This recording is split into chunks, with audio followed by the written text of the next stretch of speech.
Hello viewers, welcome to மூக்குக்கு மனம் நாக்கு குருசி சேனல். நம்ம இன்றைக்கி ஆம்லேட் பார்க்க போகிறோங்க. ரொம்பவும் சுவையாக ஆம்லேட் போட்டுக்கலாம். இது எப்படி செய்கிறது பார்க்கலாமா வாங்க. கிச்சனுக்கு முதல்ல 5 முட்டை எடுத்துக்கிட்டேங்க. 5 முட்டையில் வந்துட்டு இது மாதிரி ஒரு 2 வெங்காயம் மெலிசாக கட் பண்ணி போட்டுக்கிட்டேன். பச்சை மிளகாய் கட் பண்ணி போட்டுக்கிட்டேன். கொஞ்சமாக கறிவேப்பிலை போட்டிருக்கேங்க. இப்போ கொத்தமல்லி கொஞ்சமாக போட்டிருக்கேன். மிளகுத்தூள் ஒரு 1/2 ஸ்பூன் மிளகுத்தூள் போட்டிருக்கேங்க. முட்டை ஆம்லேட்டுக்கு மிளகுத்தூள் ரொம்பவும் சுவையை கொடுக்கும். கொஞ்சமாக மஞ்சத்தூள் போட்டிருக்கேன். இதை நல்லா இது மாதிரி ஸ்போர்க் போட்டு நல்லா மிக்ஸ் பண்ணிக்கலாம்.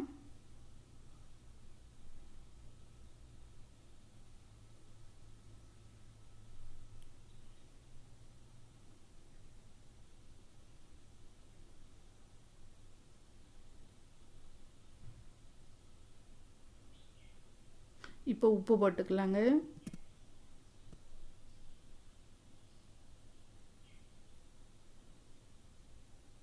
நல்லா எல்லாம் கலக்கிற மாதிரி நல்லா இது மாதிரி நல்லா மிக்ஸ் பண்ணிக்கணும். மிக்ஸ் பண்ணியாச்சுங்க. இப்போ கடாய் வச்சுக்கிட்ட சின்ன கடாய், அதில் எண்ணெய் விட்டுக்கிட்டேங்க. இப்போ இந்த ஆம்லேட் போடுறதுக்கு நம்ம இது மாதிரி கரண்டி யூஸ் பண்ணால் நல்லா ஈஸியாக இருக்கும் நமக்கு. இப்போ இந்த கரண்டியில் எடுத்து நல்லா எண்ணெய் காஞ்சிருக்குங்க, இதில் போட்டுக்கலாம்.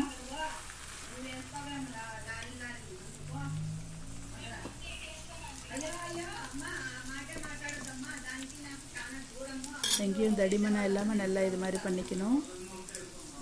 மீடியம் ஃப்ளேம் வச்சு நல்லா இந்த ஆம்லேட் பொரிச்சிக்கலாங்க. ஒரு சைடு நல்லா ஃப்ரை ஆகிடுச்சு. இப்போ அடுத்த சைடுக்கு போட்டுக்கிட்டோம். இது மீடியம் ஃப்ளேம் வச்சோம்னா இது மாதிரி நல்லா பொரிஞ்சு வருங்க. இல்லை அதிகமாக வச்சோம்னா நம்மளுக்கு ஹை ஃப்ளேம் வச்சு பண்ணோம்னா நல்லா கருத்து போயிடும். அதனால் இது மாதிரி மெல்லமாக மீடியம் ஃப்ளேம் வச்சு நல்லா ஃப்ரை பண்ணிக்கணும்.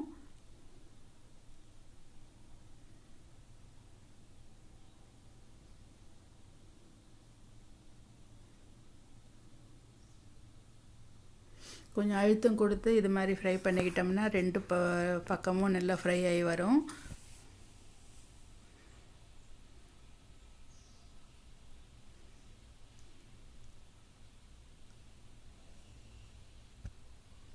ஆம்லேட் நல்லா ஃப்ரை ஆகிடுச்சிங்க. இது வந்துட்டு தட்டில் வச்சுக்கலாம்.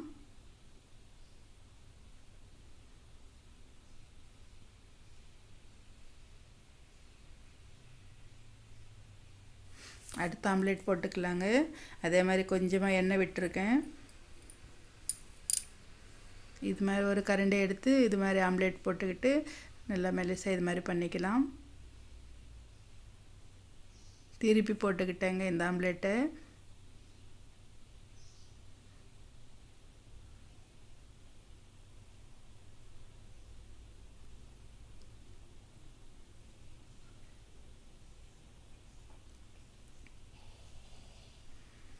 நமக்கு 2வது ஆம்லேட்டும் நல்லா இது மாதிரி ஃப்ரை ஆகி வந்துடுச்சு.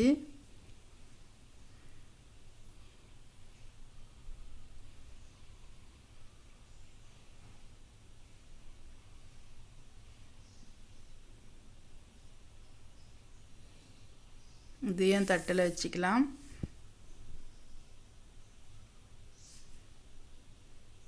கடைசியாக இருக்கிறது ஒரு ஆம்லேட் போட்டுக்கிட்டு இருக்கேங்க.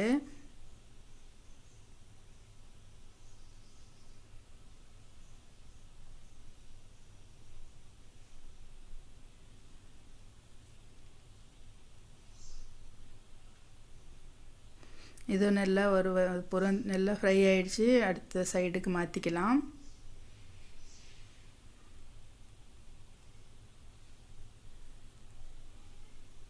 கொஞ்சம் கரண்டியில் அது மாதிரி அழுத்தம் கொடுத்து நம்ம ஃப்ரை பண்ணிக்கிட்டோம்னா 2 பக்கமும் நல்லா ஃப்ரை ஆகி வந்துடும். டேஸ்டி ஆம்லேட் ரெடி ஆகிடுச்சிங்க. இது ரொம்பவும் சுவையாக இருக்கும். இது சாம்பார் சாதத்துக்கு, ரசம் சாதத்துக்கு, இல்லை ஸ்நாக்ஸாக பசங்களுக்கு போட்டு கொடுத்தாலும் ரொம்ப நல்லா விரும்பி சாப்பிடுவாங்க. நம்ம கொத்தமல்லி எல்லாம் போட்டிருக்கோம் இல்லையா, அந்த மணமும் ரொம்ப நல்லா இருக்கும்.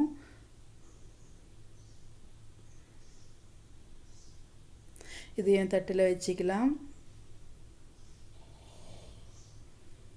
ஓகே வீவர்ஸ், நீங்களும் இதே மாதிரி ஆம்லேட் செஞ்சு பாருங்கள். ரொம்பவும் சுவையாக இருக்கும். இது ரசம் சாதத்துக்கு, பருப்பு சாதத்துக்கு, பசங்களுக்கு லஞ்ச் பாக்ஸில் வைக்கணுன்னாலும் இது மாதிரி செஞ்சு வச்சிங்கன்னா ரொம்பவும் சுவையாக இருக்கும்.